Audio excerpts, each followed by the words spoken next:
Driving seat پہ بیٹھ کے اس نے ساتھ والی سیٹ کا دروازہ کھولا۔ عائلہ کے بیٹھتے اس نے جیپ فل اسپیڈ میں دوڑانی شروع کر دی۔ اسے شاید ہر کام تیز رفتار کرنا پسند تھا، تیز چلنا، گاڑی تیز چلانا اور تیز آواز میں بول کے سامنے والے کو دہلانا۔ اس کی طرف تو اس نے سرسری نظر سے بھی نہیں دیکھا تھا، جبکہ وہ چوری چوری کتنی بار اس کی طرف دیکھ چکی تھی۔ Black jeans, black jacket, long shoes, کندھے سے لٹکتی رائفل، جیکٹ کی جیب میں ٹھونسا ریوالور اور پینٹ کی جیب میں اڑسا خنجر۔ وہ شاید کوئی پروفیشنل شکاری تھا، اس لیے اس کے جیپ چلانے کا انداز اور اس کے چہرے کے تاثرات بتا رہے تھے کہ وہ اس جگہ اور یہاں کے حالات سے مکمل آگاہی رکھتا ہے۔ عائلہ کے دل کو کچھ اطمینان ہوا۔ شکر ہے درست بندے کے پاس پہنچ گئی، اگر یہ بھی میری طرح انجان آدمی ہوتا تو میں تو گئی تھی کام سے۔ وہ اس کا مکمل جائزہ لینے کے بعد سوچ رہی تھی۔ اسی وقت جیپ ایک جھٹکے سے رکی۔ اس سے کچھ بھی کہے بغیر وہ ایک جھٹکے سے جیپ سے نیچے اترا اور سامنے نصب خیمے کا پردہ ہٹا کے اندر چلا گیا۔ وہ اس کی بدتمیزی پہ کھول کے رہ گئی۔ اتنا بیہودہ اور بدتمیز انسان ہے نا، اگر مدد کر ہی دی تھی تو کچھ انسانیت کا ثبوت تو دے دے۔ وہ وہیں جیپ میں بیٹھی جل رہی تھی۔ جب یوں ہی بیٹھے بیٹھے 10-15 منٹ گزر گئے اور وہ دوبارہ باہر نہ نکلا تو مجبوراً وہ خود جیپ سے نیچے اتری اور بن بلائے مہمان کی طرح خیمے میں داخل ہو گئی۔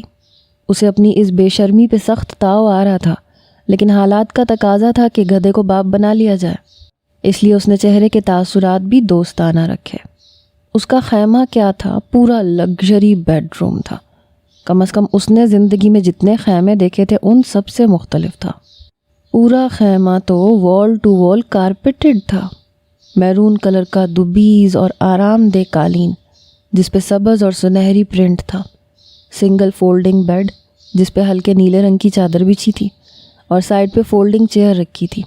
ذرا آگے ایک میز تھی جس پہ ٹائم پیس، ٹیپ ریکارڈر، 2-4 کتابیں اور سگریٹ کی ڈبیاں رکھی تھی۔ بیڈ کے سامنے یعنی خیمے کے دوسری دیوار کے ساتھ 2 فلور کشن رکھے تھے، ایک عدد ڈسٹ بن بھی تھی اور ساتھ ہی ایک میز پہ چولہا رکھا تھا۔ اسی میز پہ 2-4 برتن اور کچھ کھانے پینے کا سامان بھی نظر آ رہا تھا۔ یا اللہ، یہ کوئی نواب صاحب ہیں یا شکاری؟ اتنے شاہانہ انداز میں تو کسی کو شکار کرتے نہیں دیکھا۔ یہ صاحب تو لگتا ہے یہاں مستقل قیام فرماتے ہیں۔ وہ اس کی آمد کا نوٹس لیے بنا اپنے لیے چائے بنانے میں مصروف تھا۔ جب چائے بن گئی تو آرام سے فلور کشن پر ٹانگیں پسار کے بیٹھ گیا اور سپ لینے لگا۔ اپنی اتنی انسلٹ پہ اسے سخت غصہ آ رہا تھا، لیکن کوئی اور جائے پناہ نہیں تھی، اس لیے مجبوراً خود کو گھسیٹتی ہوئی وہیں قالین پہ سمٹا کے بیٹھ گئی۔ وہ بڑی مشکل سے خود کو سمجھا رہی تھی اور اپنی انا اور اونچی ناک کو تھپک تھپک کے سلا رہی تھی۔ ذرا سوچو، اگر یہ نہ ملتا تو کیا ہوتا؟ وہ زخمی شیر تو کب کا مجھے چیڑ پھاڑ چکا ہوتا۔ ان حالات میں اس کا ملنا بھی غنیمت ہے۔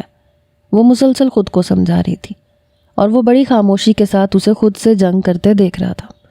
جب چائے پی چکا تو وہی فلور کشن پہ سر رکھ کے لیٹ گیا۔ عائلہ نے 2-4 بار سر اٹھا کے اس کی طرف دیکھا، لیکن اس کی بند آنکھوں سے پتہ نہیں چل رہا تھا کہ سو رہا ہے یا جاگ رہا ہے۔ کافی دیر گزر گئی۔ وہ جب اس کے ساتھ آئی تھی تو 4:30 بج رہے تھے اور اب 6 ہو رہے تھے۔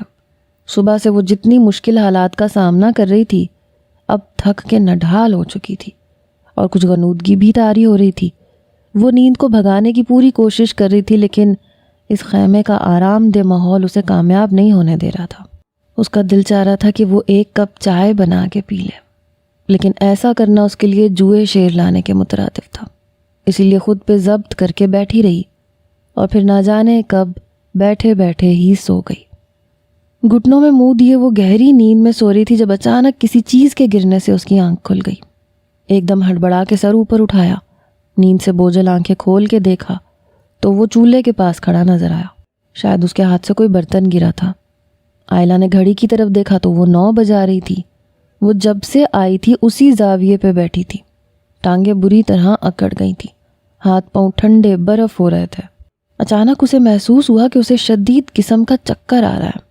وہ جب ٹانگیں سیدھی کرنا چاہ رہی تھی، شدید کمزوری کے باعث ایسا بھی نہ کر پائی۔ اسے خیال آیا کہ اس نے صبح سے 1 قطرہ پانی کا بھی نہیں پیا، اور اگر تھوڑی دیر تک کچھ نہ کھایا پیا تو وہ بے ہوش ہو جائے گی۔ اتنی سخت بھاگ دوڑ اس نے کب کی تھی زندگی میں، اور وہ بھی خالی پیٹ، لہٰذا اس کا نڈھال ہو جانا فطری تھا۔ وہ اوپنر سے ٹن ڈبہ کھول رہا تھا، پھر شاید اس نے اس میں سے خشک مچھلی کے ٹکڑے نکالے، فرائی کرنے لگا۔ بھوکے پیٹ کو کھانے کی خوشبو نے پاگل کر دیا۔ وہ ندیدوں کی طرح اس کی طرف دیکھتی رہی، لیکن وہ تو یوں لگ رہا تھا جیسے وہ یہاں اکیلا ہو، اسے اس کے وجود سے کوئی سروکار نہیں تھا۔ شاید اپنے خیال میں وہ اسے اپنے ساتھ لا کر کافی سے زیادہ احسان کر چکا تھا، لہٰذا مزید کسی مروت اور مہمانداری کی ضرورت نہیں تھی۔ اس لیے اس کی طرف ایک دوستانہ مسکراہٹ تک نہ پھینکی اور اپنے کام میں مصروف رہا۔ مچھلی فرائی ہو گئی تو بریڈ کے ایک سلائس پہ مچھلی، دوسرے پہ چیز سلائس رکھ کے 3 سینڈوچز تیار کیے، انہیں بہت پیار سے پلیٹ میں رکھا اور اپنے لیے کپ میں کافی مکس کرنے لگا۔ جب کافی تیار ہو گئی تو وہ دونوں چیزیں لے کر وہیں اس کے پاس فلور کشن پہ آ کے بیٹھ گیا، کہنے لگا تم کھاؤ گی؟ اور اس کی تو یہ حالت تھی کہ اس سے چھین کے کھا جاتی۔ خالی پیٹ ساری انا ونا بھول گئی۔ آج اس نے جانا کہ بھوک کتنی بڑی بلا ہے، شاید اسی لیے لوگ پیٹ کی خاطر کچھ بھی کرنے کو تیار ہو جاتے ہیں۔ بمشکل اپنے لڑکھڑاتے اور چکراتے وجود کو سنبھالتے ہوئے آگے بڑھی اور اس کی آفر کے جواب میں بغیر کسی تکلف کے پلیٹ میں سے ایک سینڈوچ اٹھایا اور یوں کھانے لگی جیسے اس کے چھن جانے کا خطرہ ہو۔ وہ اپنا کھانا چھوڑ کے بہت غور سے اسے دیکھنے لگا، جو ایتھوپیا کے قحط زدگان میں سے کوئی لگ رہی تھی۔ 2-3 نوالوں میں اس نے اپنا سینڈوچ ختم کر لیا، مگر ایک سینڈوچ سے تو اس کا آدھا پیٹ بھی نہیں بھرا تھا۔ اس نے پلیٹ اس کے آگے کی تو اس نے فوراً دوسرا سینڈوچ اٹھا کے کھانا شروع کر دیا۔ اس وقت بھوک کے سوا کوئی بات یاد نہ رہی۔ وہ بیچارہ جو اپنے سینڈوچ میں سے ایک نوالا لے چکا تھا، وہ بھی اس کے سامنے رکھی پلیٹ میں رکھ دیا اور اپنے بیگ میں سے بسکٹوں کا ایک پیکٹ نکال لایا۔ جب تک اس نے پیکٹ کھولا وہ بڑے اطمینان سے 3 سینڈوچز کھا چکی تھی۔ اس نے پیکٹ سامنے کیا تو وہ شرمندہ سی ہو گئی۔ پیٹ میں اناج گیا تو ساری شرم بھی یاد آ گئی۔ اسے اپنے ندیدے پن اور بے اختیاری پہ افسوس بھی ہوا۔ بسکٹوں کی طرف ہاتھ بڑھائے بغیر وہ یوں ہی سر جھکائے بیٹھی رہی۔ تو وہ بولا اگر کافی پینی ہے تو خود اٹھ کے بنا لو، مجھ سے یہ امید مت رکھنا کہ میں تمہاری مہمانداری کروں گا۔ لہجہ اچھا خاصا اکھڑ اور روڈ قسم کا تھا، لیکن اس کے لہجے پہ ناراض ہونے کے بجائے وہ اس کی بات پہ حیران رہ گئی کہ وہ اس سے اردو میں بات کر رہا تھا۔ آپ پاکستانی ہیں؟ وہ کچھ جوش اور خوشی سے بھرپور لہجے میں بولی تو وہ اپنے مخصوص اکھڑ لہجے میں بولا، کیوں تمہیں جاپانی نظر آتا ہوں کیا؟ فضول اور احمقانہ سوالات سے مجھے سخت چڑ ہوتی ہے۔ وہ بسکٹ کھاتا ہوا بدتمیزی سے بولا تو وہ کھول کے رہ گئی۔ اس جنگلی کو تو بات کرنے کی بھی تمیز نہیں ہے، اسے تو یہ بھی نہیں معلوم کہ خواتین کا احترام بھی کوئی چیز ہوتی ہے۔ وہ سوچتی رہی اور کافی پیتے ہوئے دوبارہ وہ اس سے لاتعلق ہو چکا تھا۔ اس نے تو اس سے یہ بھی نہیں پوچھا کہ وہ کون ہے اور اتنے خوفناک جنگل میں کیا کر رہی ہے۔ اس کا انداز ایسے تھا جیسے قطعاً لاپرواہ ہو۔ اگر وہ ہے تو ٹھیک ہے، اگر وہ نہیں ہے تو بہت اچھی بات ہے۔ پھر وہ اٹھا، پلیٹ اور کپ وہیں چولہے کے پاس رکھا اور باہر چلا گیا۔ کافی دیر ہو گئی۔ جب وہ واپس نہ آیا تو آئلہ کو گھبراہٹ شروع ہو گئی۔ وہ بے اختیار خیمے سے باہر نکل آئی۔ ارد گرد پھیلا اندھیرا خوف کو 2 چند کر گیا۔ سوائے دور دراز سے آتی چیخوں کے کچھ سنائی نہیں دے رہا تھا۔ عجیب و غریب آوازیں جانے کس جانور کی تھیں یا کسی اور چیز کی۔ وہ خوف سے سن کھڑی رہ گئی۔ چاروں طرف پھیلی تاریکی اور گھنا جنگل جس میں وہ اس وقت اکیلی تھی۔ اس نے خوف زدہ ہو کے رونا شروع کر دیا۔ تبھی اسے اپنے نزدیک قدموں کی چاپ سنائی دی تو اس کے منہ سے بے اختیار چیخ نکل گئی۔ کیا مصیبت ہے؟ تمہیں چیخنے چلانے کے علاوہ کچھ نہیں آتا؟ عجیب قسم کی لڑکی ہو۔ وہ اسے بری طرح سے ڈانٹتا چلاتا خیمے میں گھس گیا اور وہ آنسو پونچھتی اس کے پیچھے چلی آئی۔ اس کی تمام تر بدتمیزی کے باوجود اس کے ہونے سے ایک عجیب تحفظ کا احساس ہو رہا تھا۔ ایک دم سارا خوف زائل ہو گیا تھا۔ اس نے اندر آ کے ایمرجنسی لائٹ آف کر دی اور کمبل تان کے لیٹ گیا۔ وہ کچھ دیر تو کھڑی اسے دیکھتی رہی، پھر وہیں قالین پہ دونوں فلور کشنز ملا کے ان کے اوپر لیٹ گئی اور دوپٹہ پوری طرح کھول کے خود کے اوپر اوڑھ لیا۔ بھلا ہو اس فیشن کا، اس نے خود ہی سے کہا، ورنہ ٹھنڈی زمین میں ٹھٹھر کے مر جاتی۔ لیٹے ہوئے بھی چند منٹ ہوئے تھے کہ آس پاس آتے جانوروں کی آوازیں اسے خوف زدہ کر رہی تھیں۔ ایسے لگ رہا تھا سب جنگل کے جانور مل کے رو رہے ہیں۔ گھپ اندھیرا، ویران جنگل۔ اس کے ذہن میں عجیب سے وسوسے آنے لگے۔ سنیں، آپ سو گئے ہیں کیا؟ اپنے خوف کو کم کرنے کے لیے بے اختیار پوچھ بیٹھی۔ وہ جو منہ دوسری طرف کیے نیم غنودگی میں تھا جھنجھلا گیا۔ آپ سونے دیں گی تو سوں گا، فرمائیں اب کیا تکلیف ہے؟ منہ دوسری طرف کیے وہ جل کے بولا تھا۔ اس کا لہجہ نظر انداز کر کے اپنی پریشانی بتانے لگی۔ ہم یہاں محفوظ تو ہیں نا؟ ایسا نہ ہو ہم سو رہے ہوں اور کوئی جانور درندہ اندر گھس آئے، کوئی سانپ بچھو اندر گھس آئے۔ جواب میں اس نے آہستگی سے اپنے منہ کو اس کی طرف موڑا، مسکراہٹ کے ساتھ بولا، جانور اندر کیوں آئیں گے؟ انہیں اپنی زندگی عزیز نہیں ہے کیا؟ آخر ملکہ عالیہ یہاں خواب خرگوش کے مزے لے رہی ہیں۔ میڈم آپ چاروں طرف سے محفوظ ہیں، کسی قسم کا کوئی خطرہ نہیں ہے، آپ آرام فرمائیے۔ اس کے طنزیہ لہجے پہ وہ بری طرح سے تب گئی، جبکہ وہ اپنا منہ دوبارہ دوسری طرف کر کے سو گیا۔ اس نے آنکھیں بند کیے، جتنی بھی صورتیں یاد تھیں پڑھنے لگی، اچھی طرح پڑھ کے خود پہ دم کرنے لگی۔ اس وقت اسے دھیان آیا لیلا اور دانش کا۔ سارا دن اپنی الجھن پریشانی میں گزرنے کے باوجود ان کا خیال برابر اسے پریشان کرتا رہا۔ پتہ نہیں ان کا کیا ہوا ہوگا، یا اللہ ان کی حفاظت کرنا، وہ جہاں بھی ہوں خیریت سے ہوں۔ کتنے خوش باش ہم گھر چلے تھے، کیا پتہ تھا ہماری تفریح یہ کرے گی۔ وہ تو کل رات کے سب مناظر سوچ کے اور خوفزدہ ہو رہی تھی۔ لیلا اس کی چچا زاد بہترین دوست تھی، جو ان کی پرزور دعوت پر آئی تھی۔ چچا کی اکلوتی بیٹی کیا، چچا کے بقول ان کا بیٹا تھی، اور وہ تھی بھی مست ملنگ، لاپرواہ۔ اس کے نزدیک ایسی زندگی کوئی زندگی نہیں تھی جس میں ایڈونچر نہ ہو۔ وہ گھوڑے سے لے کے جہاز تک چلا لیتی تھی۔ ایک چچی جان کے علاوہ سب اس کی حرکتوں سے خوش تھے۔ چچی اس کے مردانہ انداز اور بے تکی حرکتوں پر اسے اٹھتے بیٹھتے آئلہ کی مثالیں دیتی تھیں۔ لڑکیوں کو لڑکیوں والے کام کرنے چاہیے، آئلہ کو دیکھ لو، کوکنگ کتنی اچھی کرتی ہے، بولتی بھی نرم ہے، تمہاری طرح نہیں ہے، اور دیکھو اس کے اندر کتنا دھیما پن اور شائستگی ہے۔ مگر وہ لیلا ہی کیا جس پہ کوئی بات اثر کر جائے۔ وہ چچی کی بات ایک کان سے سنتی، دوسرے سے نکال دیتی۔ دونوں کی شخصیت میں بہت فرق تھا، پھر بھی بہت اچھی دوست تھی۔ ہر سال وہ پاکستان آتے، سال کی باتیں ایک ساتھ کرنے بیٹھ جاتے۔ سارے خاندان میں ان کی دوستی کو حیرت سے دیکھا جاتا تھا۔ کہاں لیلا، جینز شرٹ پہننے والی منہ پھٹ سی لڑکی، اور کہاں آئلہ، شلوار قمیض کے اوپر دوپٹہ پھیلا کے کرتی، سنجیدہ، خاموش طبع۔ سب حیران تھے۔ بچپن سے لے کے آج تک بیسٹ فرینڈز تھیں وہ۔ پچھلے سال جب لیلا کراچی آئی تو کہہ کے گئی تھی کہ اگلے سال تم کینیا آؤ گی۔ یہ کیا بات ہوئی کہ ہمیشہ میں ہی آؤں؟ اب جب یہ پڑھائی سے فارغ ہوئی ہے تو اسے بار بار آنے کا کہنے لگی۔ وہ تو جانے کے لیے بے چین تھی، لیکن اصل مسئلہ اجازت کا ملنا تھا۔ ابو تو خیر مان بھی جاتے، مسئلہ بھابھی کا تھا، جن کا خیال تھا کہ اس کے جانے سے گھر سونا ہو جائے گا۔ گھر میں افراد ہی کتنے ہیں، اگر تم بھی چلی گئیں امی کو گھر کاٹ کھانے کو دوڑے گا۔ اس نے لیلا کے تنگ کرنے پہ یہ سب کچھ اسے بتا دیا کہ اگر وہ کوئی اس مسئلے کا حل نکال سکتی ہے تو نکالے، ورنہ چپ چاپ بیٹھ جائے۔ اس کا دل بھی بہت تھا جانے کا، پر کیا کرتی۔ میرے اکلوتے چچا کا گھر آج تک میں نے نہیں دیکھا۔ وہ خود ہی سے افسوس کرنے لگتی۔ پتہ نہیں لیلا نے کیسے، کن الفاظ میں چچا کو منایا۔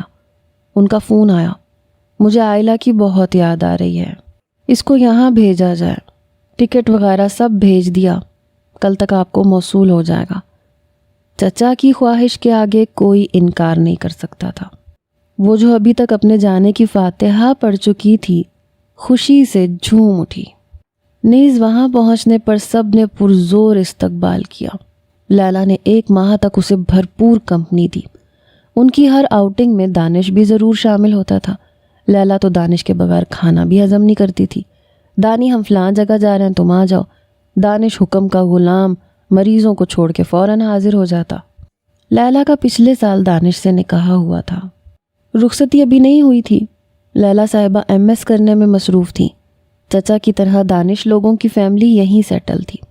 دانش بھی لیلا کی طرح یہیں پیدا ہوا تھا، دونوں بچپن کے دوست تھے۔ کبھی کبھی ان دونوں کی ہم آہنگی عائلہ کو حیران کر دیتی تھی۔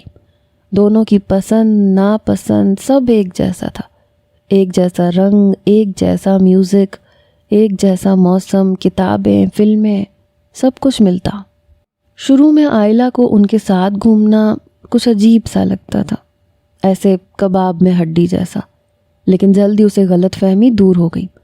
اس نے دیکھ لیا تھا کہ یہ عام جوڑوں کی طرح رومانٹک جملوں کا استعمال نہیں کرتے۔ نہ دانش ایسی کوئی بات کرتا جس سے وہ لال پیلی ہوتی۔ اتنا نرالا کپل اپنی زندگی میں پہلی بار دیکھا تھا، حالانکہ دونوں ایک دوسرے کو بہت چاہتے تھے۔ شاید ان کی محبت کا انداز دوسرے لوگوں سے مختلف تھا، وہ ایک دوسرے کا بہت زیادہ خیال رکھتے تھے۔ اس کے ساتھ ساتھ وہ پڑھائی میں بھی مصروف تھی، لیکن پھر بھی عائلہ کو مکمل وقت دیتی تھی۔ اس کے تھیسس کا موضوع تھا جنگلی حیاتیات کا تحفظ۔ اس نے ایک نیا شوشہ چھوڑا جس سے چچی کا غصہ 7ویں آسمان تک پہنچ گیا۔ عائلہ، تم بھی اس سے دور رہو، اس کا سایہ تم پہ نہ پڑ جائے۔ لیکن لیلا بھی اپنے ارادوں میں اٹل تھی۔ دونوں ماں بیٹی میں زبردست ٹھنی۔ عائلہ بیچاری پریشان کس کے حق میں بولے، چچا خاموش تماشائی بنے بیٹھے تھے۔ بیٹی کی حمایت پہ چچی انہیں بھی کھری کھری سنا دیتی تھی۔ آپ رہنے دیں، آپ کی شہ پہ الٹی سیدھی حرکتیں کرتی ہے۔ سسرال میں ساس خوش نہیں ہوگی کہ میری بہو گھوڑا اچھا دوڑاتی ہے، اچھی سائیکلنگ کرتی ہے۔ شریف گھروں کی بہو بیٹیوں کے لچھن یہ نہیں ہوتے ہیں، مگر یہاں میری سنتا کون ہے؟ چچا اس دن بیٹی کی حمایت میں ایک لفظ بھی نہیں بولے۔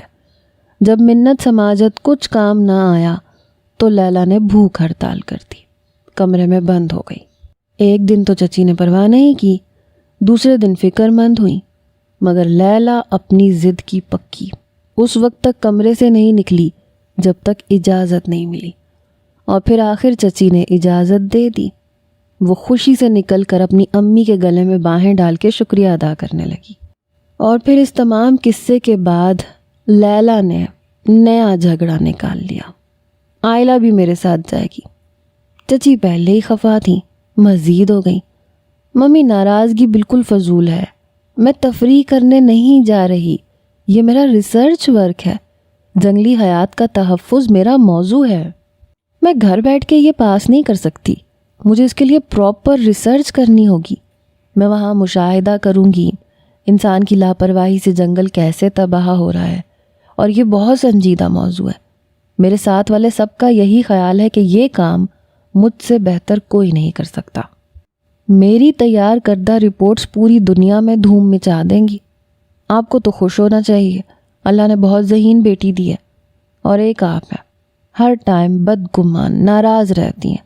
عائلہ کو ساتھ اس لیے لے کے جا رہی ہوں کہ مجھے 2-3 دن لگ جائیں گے اور یہ گھر میں بور ہوگی، اس بہانے تفریح ہو جائے گی، یہ اور دانش بھی گھوم پھر لیں گے۔ افریقہ کے جنگلات پوری دنیا میں مشہور ہے۔ آخر کار اجازت مل گئی۔ دانش بھی ساتھ ملا ہوا تھا کہ بغیر پریشانی کے اسے جانے دیں، کیونکہ وہ اکیلی نہیں ہوگی، وہ بھی ساتھ ہوگا۔ اور وہ کسی خوفناک جنگل کا دورہ نہیں کرنے جا رہے تھے۔ وہاں خرگوش، جنگلی بلیوں، چوہوں، پرندوں کے علاوہ ہرن ہوں گے۔ چچی جان اپنے اکلوتے داماد کو کیسے ناراض کر سکتی تھی؟ لہٰذا چہرے سے ناراضگی کے آثار مٹا کر عائلہ اور لیلا کو جانے کی اجازت دے دی۔ وہ تو خود ہی پہلے سے ہی لیلا کے ساتھ جانا چاہ رہی تھی، چچی کے خوف سے شوق کا اظہار نہیں کیا تھا۔ اجازت ملنے کی دیر تھی، اس نے خوشی خوشی شال سویٹر رکھ لی اور سرے شام وہ روانہ ہو گئے۔ دانش اور لیلا اگلی نشست پہ تھے، وہ پیچھے ان کے ساتھ باتوں میں شریک تھی۔ لیلا سارا وقت ان لوگوں کو برا بھلا کہتی رہی جو جنگل اجاڑ کے قدرت کے نظام میں خلل ڈالتے ہیں۔ اس کا بس چلتا شکاریوں اور سوداگروں کو پھانسی دلوا دیتی۔ عام آدمی اس بارے میں نہیں سوچ سکتا۔ درخت، پہاڑ، جانور سب مل کے جنگل بناتے ہیں۔ شاید ہم اپنے بچوں کو بتائیں کہ بیٹا ہمارے زمانے میں ایسا جانور ہوتا تھا، چیتا کہلاتا تھا۔ جیسے آج ہم ڈائنوسور کے بارے میں پڑھتے ہیں، سنتے ہیں، اس کو آج جنگل کے جانوروں کے علاوہ کسی ٹاپک پہ بات کرنا اچھا نہیں لگ رہا تھا۔ دانش بھی پتہ نہیں اس کا دل رکھنے کے لیے یا سچ میں دلچسپی لے رہا تھا، پوری رات سفر کرتے رہے، کبھی دانش ڈرائیو کرتا، کبھی لیلا۔ وہ تھوڑی دیر سو کے تازہ دم ہو چکی تھی، پھر ان دونوں کے ساتھ گفتگو میں شریک ہو گئی۔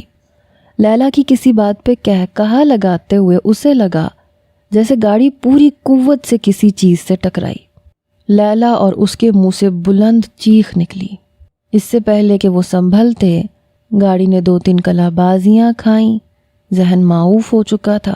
گاڑی کی کلا بازی سے دروازہ کھل گیا اور وہ کسی بال کی طرح اچکتی ہوئی جا کے زمین پہ گری۔ بے ہوش ہونے سے پہلے اس نے جو منظر دیکھا، گاڑی کسی کھائی میں جا کے گری تھی۔ اس کے بعد اسے ہوش نہیں رہا، دماغ مکمل تاریکی میں ڈوب گیا۔ اسے ہوش آیا تو کتنی دیر پتھریلی زمین پہ پڑی رہی۔ اس کے سر کے عین اوپر سورج اپنی شعاعیں بکھیر رہا تھا۔ وہ 10-15 منٹ یوں ہی پڑی رہی، پھر اچانک یاد آیا کہ ان لوگوں کے ساتھ کیا گزری تھی۔ وہ ایک دم اٹھ بیٹھی، پتہ نہیں کسی کی دعا لگی یا معجزہ ہوا، اتنی بری طرح گرنے کے باوجود کوئی زیادہ چوٹیں نہیں آئی تھیں۔ کوہنیاں تھوڑی چھل گئی تھیں، ابھی بھی خون رس رہا تھا، گھٹنے معمولی زخمی ہوئے تھے۔ وہ اپنی چوٹیں نظر انداز کر کے بھاگتی ہوئی اس کھائی تک آئی جہاں گاڑی گری تھی۔ نیچے جھک کے دیکھا تو رونگٹے کھڑے ہو گئے۔ وہ کھائی تو اس کے تصور سے بھی گہری تھی۔ اچھی طرح نظریں دوڑائیں کہ گاڑی کے کوئی آثار ملے، نہ گاڑی نہ ان دونوں کا کچھ اتا پتا۔ بہت فکر مندی کے ساتھ سوچتے ہوئے تھوڑی دیر گزری ہوگی، اچانک اسے خیال آیا کہ وہ خود کہاں اس وقت موجود ہے، یہ کون سی جگہ ہے اور واپسی کا کون سا راستہ ہے۔ ان سوالات کا آنا تھا کہ وہ ان کو بھول بھال کے خود کی فکر میں پڑ گئی۔ 1 ماہ میں تو اسے وہاں کے بارے میں کچھ بھی پتہ نہیں تھا۔ وہ بس کسی بھی طرح شہری آبادی میں پہنچ جانا چاہتی تھی۔ وہ نہیں جانتی تھی کہ پوری رات سفر کر کے وہ کس قصبے میں آئے تھے۔ اٹکل سے چلتی رہی، چلتے چلتے اس کے پاؤں شل ہو گئے، یہاں تک کہ شام کے آثار ہونے لگے۔ وہ بری طرح سے بے بس ہو کے وہیں بیٹھ کے رونے لگی۔ اسے لگ رہا تھا وہ یوں ہی جنگل میں بھٹکتی رہے گی، واپسی کا راستہ نہیں ملے گا، شاید اب کبھی اپنے گھر والوں سے مل نہیں پائے گی۔ وہ بہت رو رہی تھی، جنگل میں جہاں نہ آدم تھا نہ آدم زاد۔ یہ سوچ کے ہی وحشت ہو رہی تھی کہ یہاں رات کیسے گزرے گی۔ رات تو خود ہی خوفناک ہوتی ہے، اوپر سے جنگل۔ وہ تو بہت ڈرپوک لڑکی تھی جو کتے بلیوں سے ڈر جاتی تھی، ہر جانور سے ڈرتی تھی۔ وہ تو اکیلے کمرے میں سونے سے ڈرتی تھی۔ عین اسی وقت اس نے ایک فائر کی آواز سنی۔ وہ بری طرح خوفزدہ ہو کے چیخ پڑی، اور پھر اسے وہ مل گیا جو کم سے کم انسان تو تھا۔ وہ اپنی خوش قسمتی پہ خدا کا شکر ادا کر رہی تھی جس نے اتنے ویرانے میں ایک جیتا جاگتا انسان ملا دیا۔ تمام رات اس نے عجیب کیفیت میں گزاری، کبھی آنکھ لگ جاتی، کبھی کھلتی، کبھی اچانک خوفزدہ ہو کے بیٹھ جاتی۔ رات کا نہ جانے کون سا پہر تھا جب اس کی آنکھ گاڑی کے اسٹارٹ ہونے سے کھلی۔ اس نے آنکھیں پھاڑ کے دیکھا مگر اندھیرا پھیلا ہوا تھا، ابھی صبح بھی نہیں ہوئی تھی۔ وہ بدحواس ہو کے بغیر دوپٹہ اوڑھے باہر نکل آئی۔ سناٹے کو چیرتی ہوئی گاڑی دور جا رہی تھی۔ وہ پوری رفتار سے گاڑی کے پیچھے بھاگی۔ سنیں پلیز، رک جائیں، میری بات سنیں پلیز، وہ چیخ کے آوازیں دینے لگی۔ اس وقت جب سارا جنگل سویا ہوا تھا، کوئی آواز، کوئی آہٹ نہ تھی۔ اس کی آواز کسی باز گشت کی طرح جنگل میں پھیل رہی تھی۔ اس نے گاڑی روک لی مگر واپس نہیں آیا۔ وہ خود بھاگتی ہوئی گاڑی تک پہنچی۔ آپ اتنی رات کو مجھے اکیلا چھوڑ کے کہاں جا رہے ہیں؟ وہ اسٹیئرنگ پہ ہاتھ رکھے بیزار بیٹھا تھا۔ محترمہ، صبح کے 4 بج رہے ہیں، رات کب کی ختم ہو چکی ہے، اور جہاں تک اکیلے چھوڑ کے جانے کا سوال ہے، میں نہیں سمجھتا کہ میں نے ایسا کوئی وعدہ کیا تھا کہ آپ کو اکیلا نہیں چھوڑ کے جاؤں گا۔ اتنی کم ہمت اور بزدل تھیں تو اس جنگل میں کیا کرنے آئی تھیں؟ وہ نکھرے نکھرے کپڑے پہنے کل کی نسبت کافی فریش لگ رہا تھا۔ پتہ نہیں 4 بجے نکلنے کے لیے وہ خود کب جاگا تھا۔ آپ میری مدد کریں پلیز، آپ مجھے یہاں کے کسی بھی شہری قصبے میں پہنچا دیں، میں آپ کا یہ احسان زندگی بھر نہیں بھولوں گی۔ وہ اپنے اکھڑ پن کو کچھ کم کرتے ہوئے بولا، اس وقت مجھے جانا ہے، واپس آؤں گا تو تمہارے اس مسئلے پہ بات کریں گے۔ وہ جیپ اسٹارٹ کرنے لگا۔ وہ اس کے پریشان چہرے پہ نظر ڈال کے اس سے مخاطب ہوا۔ کچھ کھانا پینا ہو تو وہاں اندر کالے کلر کا بیگ رکھا، اس میں کھانے پینے کا سامان ہے، اور اس کے علاوہ میری کسی چیز کو چھیڑنے یا گھسنے کی ضرورت نہیں ہے۔ ہاتھ منہ دھونا ہو تو ہمارا شاہی حمام وہ رہا۔ اس نے اشارے سے نظر آتی جھیل دکھائی، اور یہ جا وہ جا۔ وہ کچھ دیر جیپ کو دیکھتی رہی، جب نظروں سے اوجھل ہو گئی تو واپس خیمے میں آ گئی۔ کچھ دیر یوں ہی پریشان بیٹھی رہی۔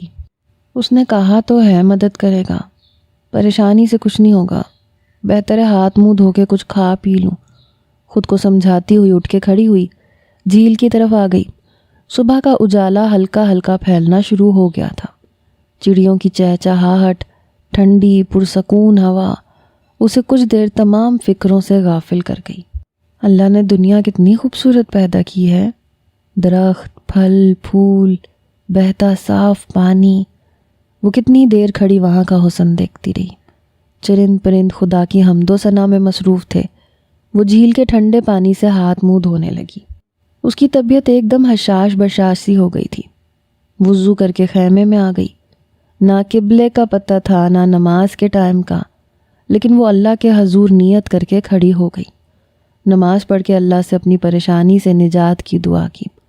اپنے لیے چائے بنانے کا سوچا، چولہے کے پاس گئی۔ وہ شاید جلدی میں اپنے لیے چائے بنا کے گیا تھا، اس لیے چائے کے کپ سب ایسے ہی پڑے تھے۔ برتن دھونے کا تو کوئی انتظام نہیں تھا۔ وہ اس کے بتائے ہوئے کالے بیگ کی طرف بڑھی تاکہ کپ اور پتی وغیرہ نکال سکے۔ بیگ میں خشک میوہ جات کافی تھے، چینی، پتی، خشک دودھ بھی تھا، مگر کپ اور نہیں تھا۔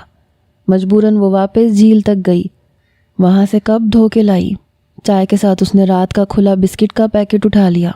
4 بسکٹ اور چائے کا کپ پی کے اس نے اللہ کا شکر ادا کیا، جس نے ویرانے میں اس کی خوراک کا بندوبست کر دیا تھا۔ ناشتے سے فارغ ہو کے اس نے برتن دھو کے واپس رکھ دیے۔ اس کے بعد بستر کی چادریں جھاڑیں، کمبل طے کیے۔ وہ شاید اس کے بے آرام ہونے کے خیال سے سب کچھ ایسے ہی چھوڑ گیا تھا۔ سب کام کر کے گھڑی دیکھی تو آدھا گھنٹہ ہی آگے ہوا تھا۔ وہ منع کر کے گیا تھا، مگر اکیلے کیسے رہتی؟ میز پہ پڑی کتاب اٹھا کے پڑھنے لگی۔ شکاریات کے متعلق وہ بمشکل سے 10 منٹ پڑھ پائی۔ اس کے بعد ٹیپ ریکارڈر آن کیا۔ اس میں بولے جانے والی زبان سے وہ قطعی ناآشنا تھی۔ باہر نکل کے آس پاس تفریح کا لطف نہیں لے سکتی تھی۔ اگر راستہ بھول گئی تو کیا ہوگا؟ ساتھ جنگل ہے، کوئی جانور ٹکرا گیا تو کیا ہوگا؟ جانوروں کا خیال آیا تو دوسری دل دہلا دینے والی سوچ بھی ذہن میں آ گئی۔ اگر اس وقت کوئی جانور گھس آئے تو میں کیا کروں گی؟ وہ دل کو ہر طرح بہلانے لگی کہ وہ شکاری ہے، اسے یہ جگہ محفوظ لگی ہے تو خیمہ لگایا ہے یہاں یقیناً کوئی خطرہ نہیں ہے۔ کچھ سمجھ نہیں آیا تو پھر درود کا ورد کرنے لگی۔ صبح سے دوپہر، دوپہر سے شام وہ وہیں بیٹھی رہی۔ ناشتے کے بعد اس نے پانی تک نہ پیا۔ گھڑی نے 4 بجائے۔ اس نے شکر کیا کہ اب وہ آنے والا ہوگا۔ کل بھی ہم لوگ اسی وقت آئے تھے، مگر 4 تو کیا 6:30 ہو گئے اور وہ واپس نہیں آیا۔ تو اسے عجیب و غریب وہم ستانے لگا۔ وہ اسی شیر کا شکار کرنے گیا ہے، اس نے خود سے کہا، اور اگر وہ خود اس شیر کا شکار بن گیا تو کیا ہوگا؟ میں یہاں بیٹھی اس کا انتظار کرتی رہوں گی۔ اس خیال کا آنا تھا کہ وہ پورے خشوع و خضوع کے ساتھ اس کی سلامتی کی دعا مانگنے لگی۔ 2 نفل پڑھ کر اس کے لوٹنے کی دعا مانگ رہی تھی کہ جب جیپ رکنے کی آواز آئی۔ شکر ہے خدایا، وہ اپنی دعاؤں کی قبولیت پہ خوش ہوئی۔ وہ اندر آیا تو اس نے دوپٹہ نماز کے اسٹائل سے اوڑھا ہوا تھا اور اس پر نظریں جمائے کھڑی تھی۔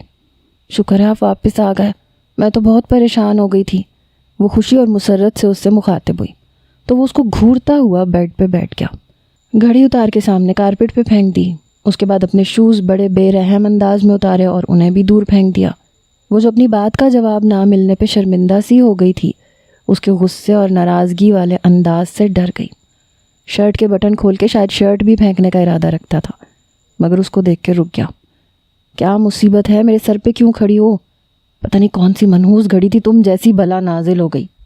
وہ اس بے وجہ کی پھٹکار پہ کھول کے رہ گئی، مگر حالات ایسے نہیں تھے کہ اسے کھری کھری سنا دے، اس لیے چہرے کو دوستانہ ہی رکھا، جیسے وہ کسی اور پہ برس رہا ہو۔ اس کی طرف دیکھے بنا وہ سگریٹ اور لائٹر اٹھا کے واپس بیڈ پہ بیٹھ گیا۔ ایک کے بعد دوسری، دوسری کے بعد تیسری سلگاتا رہا اور وہ اس کو خاموشی سے کھڑی دیکھتی رہی۔ اس وقت تو اتنے جلال میں لگ رہا تھا اس سے بات کیسے کی جائے۔ وہ اپنے آپ سے بولی۔ وہ تھوک نگلتی ہمت کر کے اس کے سامنے آ گئی۔ سنیں، آپ نے کہا تھا آپ میری مدد کریں گے۔ دیکھیں میرے گھر والے پریشان ہو رہے ہوں گے، آپ یہاں جو بھی قریب ترین شہر ہے وہاں تک مجھے پہنچا دیں پلیز۔ ڈرتے ڈرتے اس نے مشکل سے اپنی بات مکمل کی۔ وہ جو اس کے وجود سے بیگانہ غصے سے بولا، میں نے تمہارا کوئی ٹھیکہ نہیں لیا ہوا۔ کیا بات ہے، گھر والے پریشان ہو رہے ہوں گے، اکیلے جنگل کی سیر کرنے بھیج دیا تب پریشان نہیں ہوئے، لا کے مصیبت میرے سر پہ ڈال دی۔ دیکھو بی بی، تم یہاں سے چلی جاؤ، میں اس ٹائم بہت غصے میں ہوں، تمہارا سرور پھاڑ دوں گا، مجھ سے بات نہ ہی کرو تو بہتر ہے۔ میں اکیلی نہیں تھی، ہم لوگوں کا بہت برا ایکسیڈنٹ ہو گیا تھا۔ وہ یہاں اپنی موجودگی کی وضاحت کرنے لگی۔ اس نے بیزاری سے ٹوک دیا، مجھے تمہاری غمزدہ داستان سننے میں کوئی دلچسپی نہیں ہے، مہربانی فرماؤ مجھے معافی رکھو۔ یہاں رہنا ہے تو خاموشی سے رہو، ورنہ جہاں مرضی چلی جاؤ۔ میں جب تک اپنا ٹارگٹ اچیو نہیں کروں گا میں یہاں سے کہیں نہیں جاؤں گا۔ تمہارا میرے اوپر یہی احسان کافی ہے کہ تمہیں یہاں رہنے دیا ہے، اس سے زیادہ مجھ سے توقع مت رکھنا۔ وہ جو اتنی دیر سے بلا وجہ ڈانٹ سن رہی تھی، اس کے اس طرح سے بات کرنے سے غصے سے پاگل ہو گئی۔ یہ جنگلی خود کو سمجھتا کیا ہے؟ اتنی باتیں پوری زندگی میں کسی سے نہیں سنی تھی۔ رکھیے اپنا احسان سنبھال کے، مجھے ضرورت نہیں ہے اتنے بدتمیز انسان کا احسان لینے کی، جسے ذرا بھی احساس نہیں کہ میں کمزور بے بس پریشان لڑکی ہوں، آپ کی ہم وطن ہم مذہب بھی ہوں۔ آپ کے لیے درندے انسانی جان سے زیادہ اہمیت رکھتے ہیں۔ جا رہی ہوں میں یہاں سے۔ بھرائی ہوئی آواز میں بولتی باہر کی طرف قدم بڑھانے لگی اور وہ اسے دیکھ رہا تھا، آنکھوں میں حیرانی بھی تھی۔ اب میں چاہے سسک سسک کے مر جاؤں، آپ سے مدد نہیں مانگوں گی، اتنی انا مجھ میں بھی ہے، مگر جاتے جاتے بتا دوں آپ ایک بدتمیز جنگلی اور بد اخلاق انسان ہیں جو کسی کو تکلیف سے بچانے کے لیے کچھ نہیں کرتا ہے۔ میں مر گئی تو میرا خون آپ کے سر ہوگا۔ آنسو صاف کرتے ہوئے وہ باہر نکل گئی۔ اسے اپنا رونا اچھا نہیں لگ رہا تھا۔ اب وہاں سے آ گئی تو رونا کیوں؟ غصے سے نکل تو آئی تھی، اب عجیب آوازیں آ رہی تھیں تو ڈر رہی تھی۔ شام کے ٹائم ایسا عالم تھا جیسے آدھی رات ہو۔ ٹھیک ہے، اگر میرے نصیب میں ایسے مرنا لکھا ہے تو میں بدل نہیں سکتی۔ اپنی بے بسی پہ آنسو بہاتی ایک پتھر پہ بیٹھ گئی۔ چاروں طرف اونچے اونچے درخت تھے، ویرانی تھی، ایسے لگ رہا تھا ابھی کہیں سے بھوت نکل آئے گا۔ ایسی جگہوں پہ تو بدرو بھی بسیرا کرتے ہیں، کوئی چڑیل نوچ کے خون پی جائے گی۔ وہ بلک بلک کے رونے لگی۔ آوازوں میں اب اس کے رونے کی آواز بھی شامل ہو گئی تھی۔ خود کو سمجھتا کیا ہے نواب کہیں کا، اللہ کرے اسے وہی شیر چیڑ پھاڑ کے رکھ دے۔ روتے ہوئے بد دعا دے رہی تھی۔ پیٹھ پیچھے کسی کو بد دعا دینا اچھی بات نہیں ہے۔ جانی پہچانی آواز سن کے سر اٹھا کے دیکھا، وہ سامنے مسکراہٹ لیے کھڑا تھا۔ اس نے نفرت سے منہ پھیرا۔ چلو، وہ اسے چلنے کا کہہ کے خود چل پڑا۔ مڑ کے اس کی طرف دیکھا تو وہ ٹس سے مس نہ ہوئی۔ چلو بھائی، اچھا میری غلطی تھی، سوری، اب کیا تمہارے سامنے ہاتھ جوڑوں؟ وہ منا بھی یوں رہا تھا جیسے اس کی 10 نسلوں پہ احسان کر رہا ہو۔ نہیں جاؤں گی، کبھی نہیں جاؤں گی، چاہے کچھ بھی ہو جائے۔ میں بغیرت نہیں ہوں، اتنا ذلیل کیا پھر بھی چلی جاؤں۔ اتنی دیر سے رو رو کے آواز بیٹھ گئی تھی جبکہ آنسو دوبارہ بہنے کو تیار تھے۔ سوچ لو، جہاں تم اس وقت بیٹھی ہو یہ جگہ سانپوں کا گڑھ ہے۔ رات کے وقت درختوں سے اتر کے زمین پہ چہل قدمی کرتے ہیں، اور وہ بھی کوبرا سانپ۔ ویسے تو یہاں اڑنے والے سانپ بھی ہوتے ہیں۔ خیر تمہاری مرضی۔ اپنی بات ختم کر کے وہ اپنے قدم آگے بڑھانے لگا جبکہ وہ سانپوں کی وادی میں بیٹھی رہی۔ اسے انا کا مسئلہ تھا۔ اچانک وہ چیخا، ارے تمہارے پیچھے سانپ ہے، ہلنا مت۔ جواب میں وہ اس سے بھی بلند چیخیں مارنے لگی، ایک دم سے کھڑی ہو گئی اور بھاگ کے اس کے پیچھے آ کے چھپ گئی۔ مضبوطی سے اس کی قمیض پکڑ کے اس پتھر کو دیکھنے لگی جس پہ وہ بیٹھی ہوئی تھی۔ کہاں ہے سانپ؟ مجھے نظر نہیں آ رہا۔ پتہ نہیں کہاں گیا، ابھی تو یہیں تھا۔ خیر جانے دو، ہمیں کیا، چلو چلیں۔ آئلہ نے اس کی قمیض چھوڑ دی۔ دوبارہ اس کی طرف دیکھا، وہاں سانپ تو کیا چھپکلی بھی نہیں تھی۔ چلنا ہے کہ نہیں؟ تم مجھے کوس رہی تھی پھر بھی لینے آ گیا۔ وہ ابھی تک سانپوں کے ڈر میں تھی۔ کیا واقعی میرے پیچھے سانپ تھا؟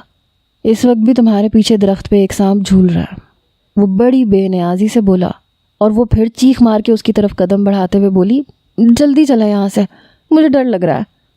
اس نے اپنی مسکراہٹ دبائی، دھیرے سے بڑبڑایا، اگر یہ نہیں آتا تو دنیا سے کوچ کر جاتی۔ اچانک اس نے چیخ ماری اور وہ جھنجھلا گیا۔ تمہیں کیا تکلیف ہے؟ بات بات پہ چیخیں مارتی ہو، تمہارے گلے میں خراشیں نہیں پڑتی؟ میرے تو کان کے پردے پھٹے معلوم ہو رہے ہیں، وہ چڑ کے بولا۔ ابھی ابھی میرے پاؤں سے کوئی چیز ٹکرائی تھی، کوئی چوہا ہوگا۔ لگ رہا تھا کہ اس نے سانپ کبھی نہیں دیکھا۔ وہ اس کے چہرے کی سفیدی سے متاثر ہو کے اسے دلاسا دے رہا تھا۔ کیا پتہ محترمہ سانپ کے نام سے اتنی خوفزدہ ہو جاتی ہیں، اگر سچ میں سامنے آ جائے تو۔ اس نے اس کے پاؤں کی طرف دیکھا۔ تم ننگے پاؤں ہو؟ آپ نے اتنی بدتمیزی کی تھی، میں غصے میں ننگے پاؤں ہی آ گئی تھی۔ میں نے بدتمیزی کی تھی؟ وہ حیران ہو کے بولا۔ لڑکی جھوٹ مت بولو، الٹا تم مجھے جنگلی، بیہودہ کیا کیا بول رہی تھی۔ یہ میری اعلیٰ ظرفی ہے، میں تمہیں پھر بھی لینے آ گیا ہوں۔ وہ نئے سرے سے تب گئی۔ اچھا، پہلے مجھے منحوس، مصیبت، بلا کس نے کہا تھا؟ اچھا چلو حساب برابر، اب کسی کا ادھار نہیں رہا۔ میرے خیال سے اب جھگڑا ختم کر دینا چاہیے۔ تشریف لائیے میری قابل احترام اور معزز مہمان، اگر آپ اندر آ کر میرے غریب خانے کو رونق بخش دیں تو میں اپنی خوش قسمتی سمجھوں گا۔ وہ عاجزی سے بول رہا تھا۔ وہ اندر داخل ہوئی تو وہ بھی اس کے پیچھے پیچھے اندر آ گیا۔ میرے خیال سے بات بات پہ ایسے ہی چڑ جاتی ہو، اسی لیے اپنی صحت کا یہ حال کیا ہوا ہے۔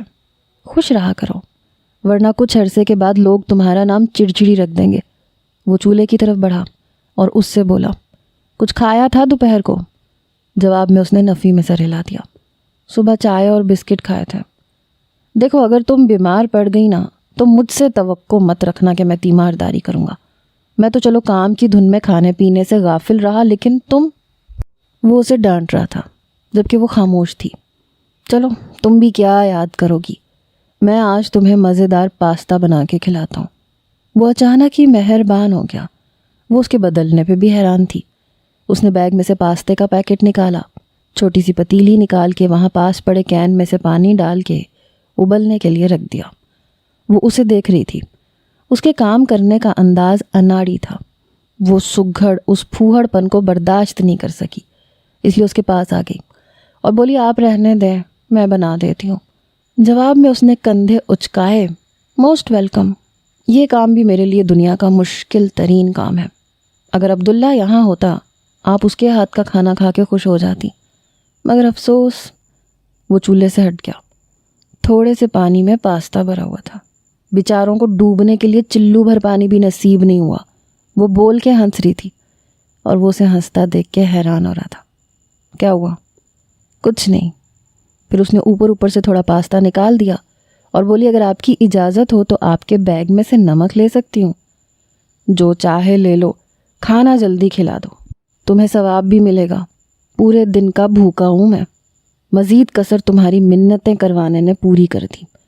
وہ خود ہی بیگ میں سے نمک نکال کے لے آیا اور پوچھنے لگا، اور کچھ چاہیے؟ ہاں ایسا کریں، مچھلی اور مشرومز کا ایک ڈبہ لے آئیں۔ سامان کا تفصیلی جائزہ تو وہ صبح لے چکی تھی۔ وہ بڑی سعادت مندی سے دونوں چیزیں لے آیا اور خود ہی اسے کھول کے بھی دے دی۔ پاستا بوائل ہو گیا ہے، اس کا پانی کہاں پھینکوں؟ تو وہ بولا، لاؤ میں باہر پھینکا ہوں۔ وہ اس ٹائم بڑا ہی اچھا بچہ بنا ہوا تھا۔ اسے شدید بھوک لگی ہوئی تھی، اس ڈر سے اسے نہیں دیا کہ پانی کے ساتھ سب کچھ ہی نہ پھینک دے۔ وہ خود ہی اٹھا کے باہر لے گئی، وہ بھی اس کے پیچھے پیچھے تھا۔ پھر وہ جتنی دیر مشروم اور مچھلی کو بھونتی رہی، وہ بھی ساتھ کھڑا رہا۔ فرائی کرنے کے بعد اس نے چیزیں مکس کی پتیلی میں اور پلیٹ میں نکالنے لگی تو وہ گہری سانس لیتا ہوا بولا، خوشبو تو بڑی زبردست آ رہی ہے۔ وہ پلیٹ اس کے ہاتھ میں پکڑا کے اپنے لیے ڈالنے لگی فرائنگ پین میں، کیونکہ یہاں سب چیزیں ایک ایک تھیں، چمچ بھی ایک۔ وہ اپنی پلیٹ پکڑ کے کارپیٹ پہ بیٹھا اس کا انتظار کر رہا تھا۔ اپنے لیے اس نے پتی کے ڈبے میں سے چمچ نکال لیا، پھر اس سے ذرا فاصلے پہ بیٹھ گئی۔ وہ بڑی رغبت سے کھانے لگا۔ بڑے دنوں بعد اسے کوئی ڈھنگ کا کھانا ملا تھا۔ وہ کھانے کی تعریف کر رہا تھا، خالی پلیٹ کر کے اور نکال کے لے آیا، جبکہ وہ کھا پی کے فارغ ہو چکی تھی۔ کیا ہوا، تم اتنی جلدی کھا چکی؟ وہ حیران ہوا۔ کل اس کا ندیدہ پن اپنی آنکھوں سے دیکھ چکا تھا، اور لونا اتنا تھوڑا سا کھایا ہے۔ وہ شاید خلوص سے بول رہا تھا، مگر آئلہ کو لگا کہ کل کے حوالے سے طنز کر رہا ہے۔ میں اتنا ہی کھاتی ہوں، شکریہ۔ اس کے جواب میں وہ خاموش ہو کے کھانا کھانے لگا۔ اس نے سوچا اسے اپنے حالات اب تفصیل سے سنا دینے چاہیے تاکہ اسے پتہ چلے کہ میں ایسی ویسی لڑکی نہیں ہوں۔ کل تو میں پورا دن بھوکی پیاسی جنگل میں بھٹکتی رہی تھی۔ لیلا کی نیچر نے سب کو مروا دیا۔ وہ بھی ٹھیک سے بات کر بھی نہیں پائی تھی کہ اس نے بوریت سے ٹوک دیا۔ ظاہر ہے کوئی ایکسیڈنٹ ہی ہوا ہوگا، شوق میں تو تم یہاں نہیں پھر رہی تھی، اس ذکر کو رہنے دو۔ وہ دوسری بار اس کے اوپر گزری بات سننے سے روک چکا تھا۔ اس کا پورا منہ کھلا دیکھ کے وہ ہنس دیا۔ دیکھو اس میں ناراض ہونے کی کوئی بات نہیں ہے، میں تھوڑا عجیب ہوں، کسی کی تکلیف نہیں دیکھی جاتی۔ اب آپ کی کہانی بھی دردناک آہوں سسکیوں والی ہوگی۔ اس وقت میرا رونے کا موڈ نہیں ہے، اور اس وقت تم سناؤ گی تو پھر تم خود بھی روگی۔ پہلے بھی 20-25 لیٹر پانی آپ نے آنکھوں سے بہا دیا ہے۔ عجیب آدمی ہیں آپ کو میرے بارے میں کوئی تجسس ہی نہیں، میں کون ہوں، کہاں سے آئی ہوں۔ وہ پلیٹ رکھنے کے لیے کھڑا ہوا اور کہنے لگا، اچھا یہ بتاؤ کافی میں بناؤں یا تم؟ اس نے بات ہی بدل دی۔ وہ فوراً کھڑی ہو گئی، میرے لیے بغیر شکر کے بلیک کافی۔ جب کافی بن گئی تو کپ اس کے ہاتھ سے لے کے وہ سیدھا ہو کے بیٹھ گیا۔ وہ اپنے لیے گلاس میں ڈال کے لے آئی تھی، دوسرا کشن گھسیٹ کے اس کے پاس بیٹھ گئی۔ کافی کا پہلا گھونٹ لے کے وہ بولا، لڑکی اس میں کوئی شک نہیں، تم کھانا اور کافی بہت اچھی بناتی ہو۔ میرا نام لڑکی نہیں ہے، میں آئلہ ہوں۔ وہ بار بار لڑکی سن سن کے تنگ آ گئی تھی۔ اوہ آئلہ، میں بھی کتنا بھلکڑ ہوں، اخبارات میں آئے دن آپ کی نیوز چلتی رہی، بس ذہن سے نکل گیا۔ اس کی آنکھوں میں شرارت تھی۔ آئلہ نے اس کے بعد اس کے ساتھ کوئی بات نہیں کی۔ کافی پی کے گلاس اٹھا کے میز پہ رکھا اور واپس کشن پہ بیٹھ گئی۔ وہ اس کی خاموشی کو انجوائے کر رہا تھا۔ میرا خیال ہے اب سونا چاہیے، وہ کھڑا ہو کے جمائی لیتے ہوئے بولا، پھر اس کے جواب کا انتظار کیے بغیر بیڈ پہ لیٹ گیا اور ہاتھ بڑھا کے لائٹ بھی بند کر دی۔ ایمرجنسی لائٹ جسے چارجنگ کی شدید ضرورت تھی۔ جیسے ہی گل ہوئی گھپ اندھیرا ہو گیا۔ اس نے کوئی چیز اس کی طرف اچھالی اور کہنے لگا، یہ لے لو۔ وہ جو ابھی وہیں بیٹھی ہوئی تھی، ہاتھ لگا کے دیکھا تو اس نے کمبل دیا تھا۔ اس دن موسم اچھا تھا مگر رات کو سردی تھی۔ کل رات بھی وہ ٹھٹھراتی رہی تھی۔ پہلے اسے دل تھا کہ انکار کر دے، پھر خیال آیا کہ یہ تکلف اسے سردی میں مار دے گا، اس لیے چپ کر کے کمبل اپنے گرد لپیٹ لیا۔ اس کے کمبل میں سے پیاری سی اور سانسوں کو تازہ کر دینے والی خوشبو آ رہی تھی۔ نہ جانے کون سا پرفیوم استعمال کرتا تھا، مگر خوشبو لاجواب تھی۔ وہ خوشبو محسوس کرتے ہوئے آنکھیں بند کر کے سونے لگی تو اس کی آواز آئی، میں تمہیں کل صبح ہی چھوڑ آتا ہوں۔ اپنے دوستوں سے شرط لگائی تھی اور اپنی شکست کو بھول گیا، مگر یہاں مسئلہ یہ ہے کہ اب اس کا شکار میری ضد نہیں، میرا مسئلہ بن گیا ہے، کیونکہ کئی جانوں کے تحفظ کا بھی سوال ہے۔ ہم تو بس شکار کرنے چلے آئے تھے۔ اس کی چالاکی سے میرے سب دوستوں نے سرنڈر کر دیا اور چلے گئے، مگر میں نے ہار نہیں مانی۔ مجھے ہار سے نفرت ہے۔ ان کے جانے کے بعد میں مشن میں ڈٹ گیا۔ پاس والے گاؤں گیا تو پتہ چلا کہ ایک عورت اور 2 بچے اس کا لقمہ بن چکے ہیں۔ وہ سب لوگوں کے لیے شدید خطرہ ہے، اسے ختم کرنا بہت ضروری ہے۔ اس روز وہ میرے شکنجے میں آ گیا تھا، تم نے چیخ مار کے کھیل بگاڑ دیا۔ آج بھی سارا دن اس کی تلاش میں مارا مارا پھرتا رہا، مایوس ہو کے آ گیا۔ امید ہے تم میری بات سمجھ گئی ہوگی۔ آئلہ جواب میں خاموش رہی۔ تو وہ بولا، کچھ تو فرمائے آئلہ اکرام صاحبہ۔ اس کے نام پہ زور ڈال کے بولا، میں نے آپ کی تمام تقریر سن لی محترم وقار احمد صاحب۔ وہ ہنس پڑا، اتنے اندھیرے میں دکھائی نہیں دیا، آواز ہنسی کی آئی تھی۔ بہت خوب، ویسے تم نے میرا نام کیسے معلوم کر لیا؟ آپ کا تازہ انٹرویو سنا تھا، وہیں سے۔ اسے ادھار رکھنا نہیں آتا تھا اس لیے بول گئی۔ وہ بے ساختہ بولا، تم نے پڑھا تھا میرا انٹرویو؟ تبھی میں سوچ رہا تھا تم مجھ سے امپریس کیوں ہو۔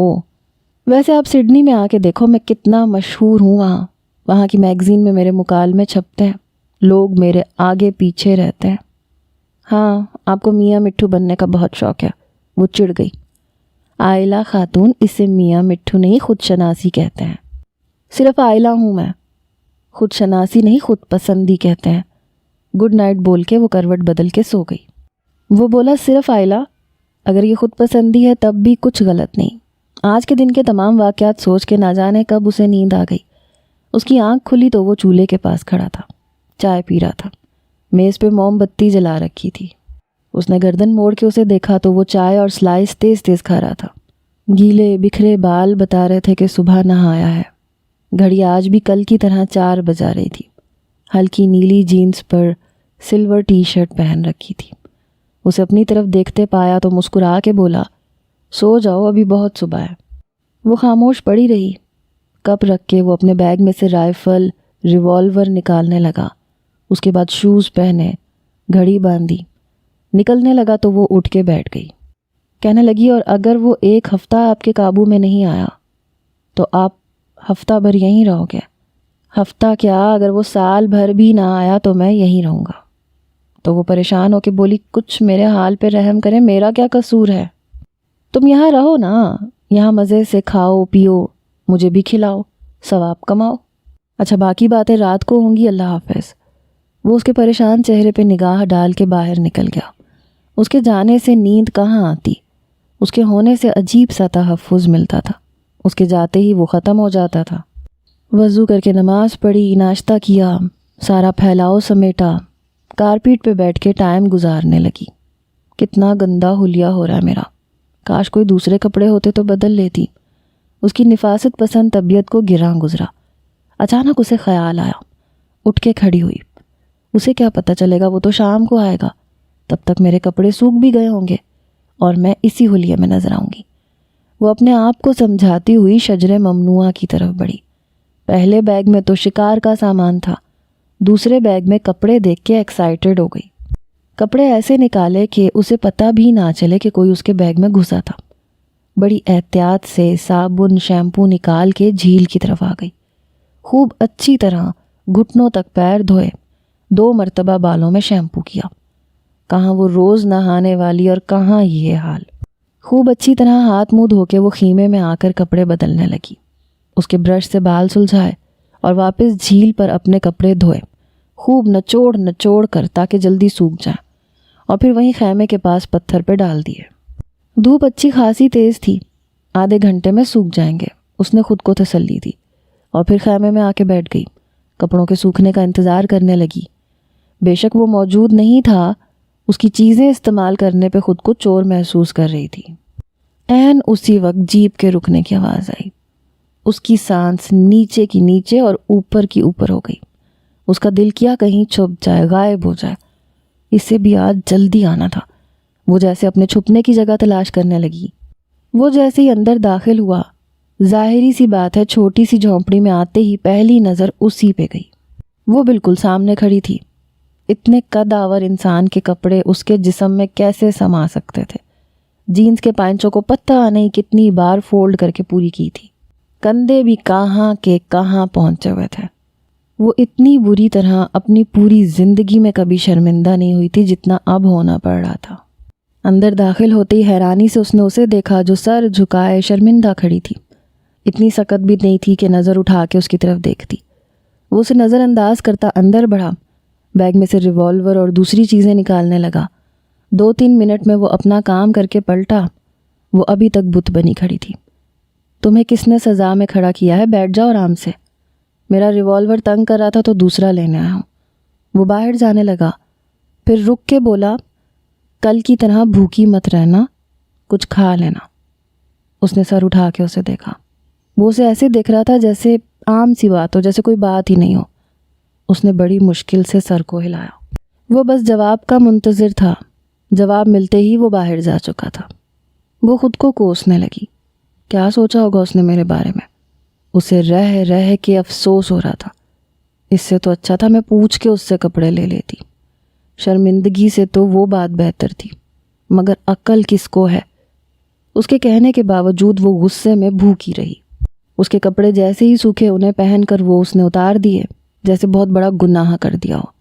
اپنے ریڈ اور بلیک سوٹ کو پہن کر اس کی جان میں جان آئی۔ اگرچہ آئلہ نے اس کے کپڑے تھوڑی دیر ہی پہنے تھے، لیکن اخلاق کا تقاضا تھا کہ دھو کے رکھے جائیں، اس لیے دھو کے سکھائے اور پھر اسی طرح طے کر کے بیگ میں رکھ دیے۔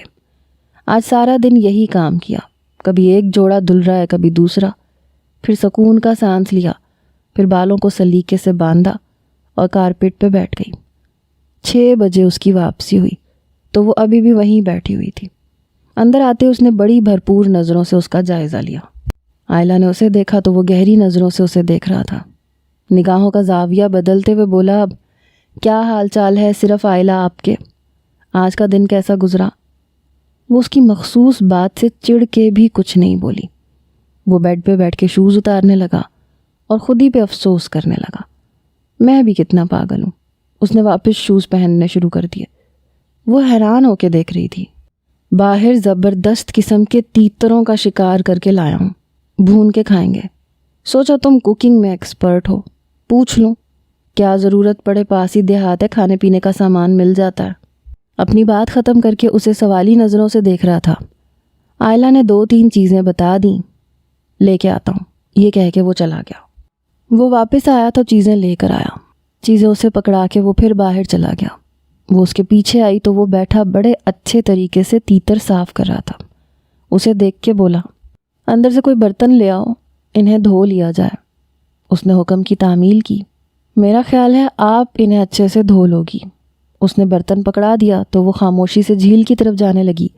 اسے ہمت نہیں ہو رہی تھی کہ بول سکے کہ مجھے اکیلے جاتے اس ٹائم ڈر لگتا ہے۔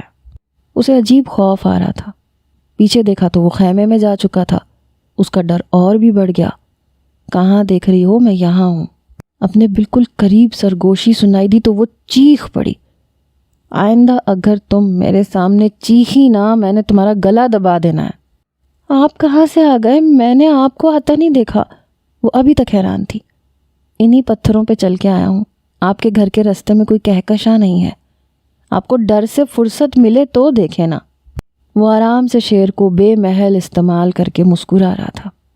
مجھے پتہ ہے ڈر کے مارے تمہاری حالت خراب ہے، اس لیے آ گیا تھا۔ اب جلدی سے ہاتھ چلاؤ، بھوک لگ رہی ہے۔ اس کی بات پہ وہ جلدی جلدی کرنے لگی، جبکہ وہ اس کے برابر میں بیٹھ کے جھیل میں پتھر پھینکنے لگا۔ دھلائی کا کام مکمل ہوا تو وہ دونوں خیمے میں آ گئے۔ آئلہ نے جلدی سے مسالہ لگانا شروع کر دیا تیتروں پہ۔ وہ پتہ نہیں دوبارہ کہاں چلا گیا۔ وہ آدھا گھنٹہ بیٹھ کے اس کا انتظار کرتی رہی۔ آپ کہاں چلے گئے تھے؟ اس نے بڑی فکر مندی سے پوچھا تو وہ پتہ نہیں کس بات پہ ہنس پڑا۔ اپنی بات کے جواب میں ہنسی آئلہ کو زہر لگی۔ ایسا کون سا لطیفہ سنا دیا جو اتنی ہنسی آ رہی ہے؟ وہ اس کے ناراض چہرے پہ ایک نظر ڈالتے ہوئے بولا، ایک دوست کے کہنے پہ پہلی اور آخری بار انڈین مووی دیکھی۔ پھر وہ ہنسا اور کارپیٹ پہ بیٹھ گیا۔ اس فلم میں ہیرو ہیروئن ایک دوسرے سے بڑی شدید قسم کی محبت کرتے ہیں، مگر ظالم سماج نے ان کی راہ میں رکاوٹ ڈال دی۔ آخر میں تنگ آ کے دونوں اپنا گھر چھوڑ دیتے ہیں، جنگل میں آ جاتے ہیں۔ ہیرو صاحب جو کہ لاء پڑھ رہے تھے، اچانک ایک آرکیٹیکٹ بن جاتے ہیں، لکڑیوں کو کاٹ کے گھر بناتا ہے۔ پھر دونوں نے وہاں رہنا شروع کر دیا۔ ہیرو جنگل میں شکار کرتا ہے، لکڑیاں لینے جاتا ہے، ہیروئن دکھی گانے گاتی ہے، اچھے اچھے کھانے تیار کرتی ہے۔ میں نے دوست سے کہا کہ یہ جنگل میں کیسے رہ رہے ہیں، نہ بندہ نہ بندے کی ذات، بے تکی فلم ہے۔ اس نے اپنی بات ختم کی تو آئلہ کو اپنا چہرہ تپتا ہوا محسوس ہوا۔ وہ اتنا آؤٹ اسپوکن ہوگا اس کے وہم و گمان میں بھی نہیں تھا۔ گوشت کو کیا چولہے پہ تل لوں؟ وہ اس کی بات کو بدلنے کے لیے بولی، کیا تم ان فلموں کی باتوں پہ یقین کرتی ہو؟ میں فلمیں نہیں دیکھتی۔ وہ بغیر دیکھے آگے بڑھ گئی اور خواہ مخواہ تیتروں کو الٹ پلٹ کرنے لگی۔ ابھی جب تم یہاں بیٹھ کے میرا انتظار کر رہی تھیں تو وہی برسوں پرانی دیکھی فلم یاد آ گئی۔ وہ بھی اس کے پاس آ کے کھڑا ہو گیا۔ جی نہیں، میں آپ کا انتظار نہیں کر رہی تھی، حد ہوتی ہے خوش فہمی کی۔ وہ زبردستی ہنسی۔ تمہیں نہیں لگتا ہم گھر سے بھاگے ہوئے ہیرو ہیروئن کی طرح ہیں؟ وہ اس کی بات پہ چڑ گئی۔ لگتا ہے آپ بہت خوش ہیں۔ ارے تمہیں کیسے پتا؟ وہ حیران ہوا۔ وہ اس کی حیرت کو نظر انداز کر کے سنجیدگی سے بولی، عام لوگ خوشی میں بے تحاشا اور بے تکی باتیں بھی کرتے ہیں، اس لیے۔ وہ برا منہ بنائے بغیر مسکرا دیا۔ تمہارا خیال بالکل ٹھیک ہے، اب جلدی سے بتاؤ میں خوش کیوں ہوں؟ آپ کی خوشی غالباً چیتوں اور شیروں تک ہی محدود ہے، انہی کے مطابق کوئی بات ہوگی۔ مان گئے بھئی تمہاری ذہانت کو، اب جلدی سے یہ اٹھا کے باہر چلو، میں نے تمہاری دعوت کا انتظام کیا ہے۔ وہ مسالہ لگے تیتروں کو اٹھا کے اس کے پیچھے باہر آ گئی۔ خیمے سے کچھ فاصلے پہ اس نے لکڑیاں جلا رکھی تھیں، سیخوں سے ملتی جلتی چیز پتہ نہیں کہاں سے لایا تھا۔ ان کے اوپر وہ تیتر چڑھاتے ہوئے بولا، تم نے کبھی ایسا ڈنر کیا ہے؟ آئلہ نے نفی میں سر ہلا دیا۔ وہ بھی اس کی مدد کرنے لگی۔ گوشت کے بھوننے کی اور لکڑیوں کے جلنے کی خوشبو ماحول کو خوبصورت بنا رہی تھی۔ ایسے لگ رہا تھا جیسے دونوں پکنک بنا رہے ہو۔ کچھ دیر کے لیے تو وہ بھول ہی گئی کہ وہ کن حالات کا شکار ہوئی تھی، گھر والے کیسے پریشان ہو رہے ہوں گے۔ چاند نے جیسے اپنی ساری چاندنی یہیں نچھاور کر دی تھی۔ ماحول کا اثر تھا یا تیتر واقعی مزیدار تھا؟ وہ کہنے لگی، اتنا شاندار ڈنر میں نے پہلے کبھی نہیں کیا، یہ ڈنر مجھے ساری زندگی یاد رہے گا۔ وہ گرم گرم سیخ میں سے بوٹی اتارتے ہوئے بولا، ہمارے ساتھ رہو گی تو ایسے ہی مزے آئیں گے۔ پھر وہ کہنے لگا، آج میں نے اس کا کام تمام کر دیا۔ بہت چالاک بنتا تھا، اس کو مارنے کے لیے بہت بڑے شکاری ناکام لوٹ گئے۔ یہ میری زندگی کا شاندار کارنامہ ہے، میرے دوست تو خوشی سے پاگل ہو جائیں گے۔ وہ بے حد خوش تھا۔ اس کی بات سن کے وہ بھی اچھل پڑی۔ اس کا مطلب اب آپ مجھے چھوڑ آئیں گے؟ وہ اس پہ تفصیلی نگاہ ڈال کے بولا، تمہیں چھوڑنے کا کیا مطلب؟ تمہیں لگتا ہے میں مزید یہاں قیام کروں گا؟ میں تو رات میں ہی چلا جاتا مگر مسئلہ تمہارا تھا۔ میرا کیا مسئلہ؟ ابھی چلے نا، آپ کو میری وجہ سے کوئی پرابلم نہیں ہوگی۔ میں وعدہ کرتی ہوں میں آپ کو بالکل بھی پریشان نہیں کروں گی۔ وہ گہری سانس لے کے بولا، پاگل ہو تم، پتہ نہیں تمہارے گھر والوں نے اتنے خطرناک جنگل میں کیسے آنے دیا۔ اس کی بات پہ وہ چڑ کے بولی، میری ساری بات کبھی سنی ہی نہیں ہے آپ نے، اس لیے مہربانی کر کے خاموش ہی رہیں۔ وہ اس کی بات پہ کہا لگا کے ہنسا تھا۔ اچھا دل چھوٹا نہ کرو، آج سناؤ، آج میں خاموشی سے سنوں گا۔ وہ اس کے شرارتی لہجے پہ چڑ گئی اور اٹھ کے چل پڑی۔ دیکھو ابھی اتنا اچھا کھانا کھلایا، اسے غصے میں ضائع مت کرو، ورنہ تمہارے گھر والے سوچیں گے میں نے کچھ کھلایا پلایا ہی نہیں۔ وہ بنا کچھ کہے خیمے میں آ گئی۔ کچھ دیر میں وہ بھی اندر آ گیا۔ آئلہ بیڈ پہ بیٹھی تھی۔ اٹھو یہاں سے، اسے اٹھنے کو کہا تو وہ چپ چاپ اٹھ گئی۔ اس نے اپنے سنگل بیڈ کو جو صوفے کا کام بھی دیتا تھا فولڈ کرنا شروع کر دیا۔ بیڈ فولڈ ہو کے چھوٹے سے سوٹ کیس جیسا ہو گیا۔ وہ یہ سب دیکھ رہی تھی۔ میرا خیال ہے تم مہمان بن کے کھڑی ہونے کے بجائے میرا ہاتھ بٹاؤ تاکہ جلدی ہم یہاں سے روانہ ہو سکیں۔ آئلہ یہ سن کے کچن کی طرف آ گئی، سارے برتن سمیٹنے لگی۔ اس نے سب کھانے کا سامان اور برتن بیگ میں بھر دیے۔ پھر میز کی طرف آئی، کتابیں اٹھاتے ہوئے پوچھا، یہ کہاں رکھوں؟ یہ سامنے والے بیگ میں ڈال دو۔ سب سامان بند گیا تو وہ اٹھا کے جیپ میں رکھنے لگا۔ تیسرا چکر لگا کے آیا تو شرٹ ہاتھ میں لیے کھڑی تھی۔ کیا ہوا؟ اس نے جواب دینے کے بجائے دونوں چیزیں اس کی طرف بڑھا دیں۔ یہ رکھ لیں، تم خود ہی رکھ دو۔ وہ بیگ میں رکھنے لگی۔ سب کچھ رکھ کے اب وہ خیمہ اکھاڑ رہا تھا۔ جیپ میں رکھنے کے بعد ہر جگہ نظر دوڑائی کہ کہیں کچھ رہ نہ جائے، تو آئلہ ایک درخت کے پاس کھڑی کچھ کر رہی تھی۔ ہارون اس کے پاس آ گیا۔ وہ اس کی آمد سے بے خبر تھی، درخت پہ اپنا نام کھود رہی تھی۔ تمہارا کیا دوبارہ کبھی یہاں آنے کا ارادہ ہے؟ پتہ نہیں، لیکن میرا دل چاہ رہا تھا۔ بہت سالوں بعد جب کوئی یہاں سے گزرے تو میرا نام دیکھ کے سوچے۔ وہ نام کو گہرا کرتے ہوئے بولی، بڑے رومانٹک خیال ہیں، میں نے تو آج تک ایسا نہیں سوچا، ورنہ کس کس جنگل میں میرا نام نہ ہوتا۔ ویسے آئیڈیا برا نہیں ہے، میں بھی لکھ دیتا ہوں۔ اسی کے نام کے نیچے اپنا بڑا بڑا سا نام کھود ڈالا اور ہاتھ جھاڑتا ہوا بولا، اب چلیں؟ ہاں چلیں۔ جیپ کے پاس پہنچ کے موٹے تازہ شیر کو پڑا دیکھ کے اس کی چیخ نکل گئی۔ میں نے منع کیا تھا، پھر چیخیں؟ وہ ناراض ہوا۔ یہ بھی ہمارے ساتھ جائے گا؟ نہیں، میں اس کے ساتھ سفر نہیں کر سکتی۔ نہیں کر سکتی تو مت جاؤ، رہو یہیں پہ، میں تو جا رہا ہوں۔ وہ جیپ اسٹارٹ کرنے لگا۔ آپ مجھے چھوڑ کے جا رہے ہیں، وہ بھی اس منحوس کی خاطر؟ لگتا تھا بہت مشکل سے گھسیٹا ہے کیونکہ وہ آدھا سیٹ پر تھا اور آدھا نیچے تھا۔ تمہیں آنا ہے تو آؤ ورنہ میں جا رہا ہوں۔ آئلہ نے بڑی مشکل سے قدم جیپ کی طرف بڑھائے۔ وہ فرنٹ سیٹ کا دروازہ کھولنے لگی اور ہارون کو بے بسی سے دیکھنے لگی اور بولی، یہ مر گیا ہے نا؟ آپ نے ٹھیک سے چیک کر لیا تھا؟ کہیں ایسے نہیں ہو مکاری کر رہا ہو؟ وہ تھر تھر کانپ رہی تھی۔ وہ غصے میں تو بہت آیا مگر بہت آرام سے بولا، آئلہ کیوں ٹائم ضائع کر رہی ہو، بیٹھ جاؤ نا۔ وہ بہت مشکل سے اندر گھسی تو ہارون نے بلند آواز میں شکریہ ادا کیا۔ وہ اس کی بات سے بے نیاز پیچھے دیکھ رہی تھی۔ دیکھنے کا انداز ایسے تھا جیسے اسے دیکھنا نہ چاہ رہی ہو۔ وہ اس کے اتنے خوفزدہ ہونے پہ رحم کی نظروں سے اسے دیکھنے لگا۔ اب کیا میں حلف اٹھا کے کہوں کہ یہ مر گیا ہے؟ وہ ناراض انداز میں بولی، آپ نے میرے ساتھ اچھا نہیں کیا، شیر کو میرے اوپر ترجیح دے کے میری انسلٹ کی ہے۔ یہ بات اگر جانور کے بجائے کسی خاتون کے لیے بولی ہوتی تو میں آپ سے معذرت کرتا۔ آئلہ نے چونک کے اسے دیکھا تو مسکرانے لگا۔ مجھے بڑی جلدی ہے اپنے ٹھکانے پہ پہنچنے کی۔ اس کی لاش سڑے نہیں، اس لیے میں نے کچھ طریقے سے اسے محفوظ کیا ہے۔ تم یہ بتاؤ کہ تمہیں جانا کہاں ہے؟ اس کی بات کے جواب میں وہ بولی، ویسے مجھے نیروبی جانا ہے، مگر جہاں آپ کو سہولت ہو تو آپ چھوڑ دیں۔ تو وہ ہنس کے بولا، اچھا تو آپ نیروبی میں رہتی ہیں؟ وہ اس کی ہنسی پہ حیران تھی۔ آپ کچھ عجیب سے ہیں، میری سمجھ میں نہیں آتے۔ شاید لیلا ہوتی تو بہت انجوائے کرتی، وہ تو سب گھر کو بھول بھال کے آپ کے ساتھ شکار پہ نکل پڑتی۔ ویسے آپ کے گھر والے آپ کو اتنے خطرناک کام کے لیے اجازت کیسے دے دیتے ہیں؟ ایسا شکار جس میں جان کو خطرہ ہو۔ میرے بھائی نے آرمی جوائن کی تھی، اس دن امی نے تو رو رو کے گھر سر پہ اٹھا لیا تھا جیسے ابھی جنگ چھڑنے والی ہو۔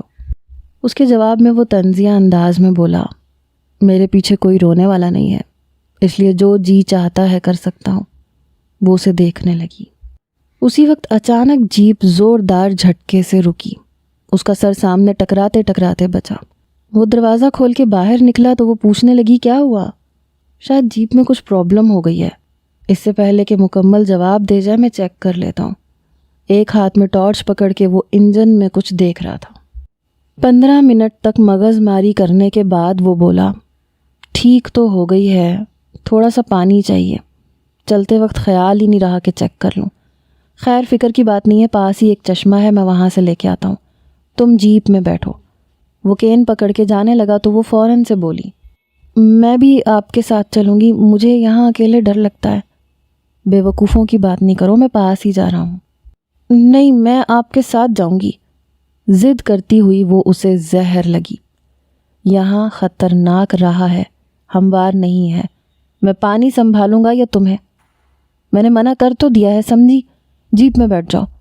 اس نے غصے اور ناراضگی سے سہم کے اسے دیکھا اور پھر جیپ میں بیٹھ گئی۔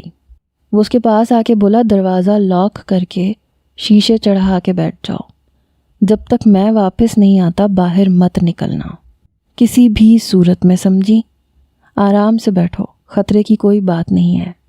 وہ سامنے ڈھلوانی راستہ ہے، میں وہاں سے پانی لے کے آتا ہوں۔ وہ اسے تسلی دیتا ہوا تیز قدموں سے آگے بڑھ گیا، جیسے جلد سے جلد واپس لوٹنا چاہتا ہو۔ آئلہ نے پیچھے پڑے درندے کو دیکھا، اسے ایسے لگا جیسے وہ اپنی لال آنکھوں سے اسے ہی دیکھ رہا ہے۔ اس کی طرف سے ذہن ہٹایا تو اسے ایسے لگا جیسے ڈرائیونگ سیٹ پہ کوئی بھوت آ کے بیٹھ گیا ہے، اس لیے وہ اس کی ہدایت کو نظر انداز کرتے ہوئے نیچے اتر آئی۔ چاہے کچھ بھی ہو جائے، میں یہاں اکیلے نہیں بیٹھ سکتی۔ وہ اسی طرف بڑھ چکی تھی جہاں اسے جاتے ہوئے دیکھا تھا۔